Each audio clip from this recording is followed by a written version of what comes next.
ल झण्डारोहण श्री श्री लक्ष्मी नरसिंह मन्दिरमा आज उद्घाटन सकेर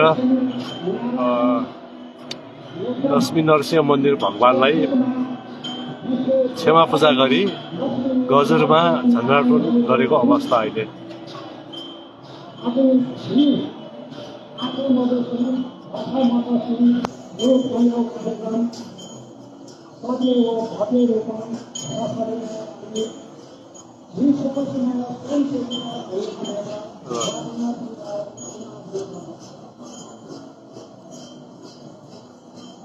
जल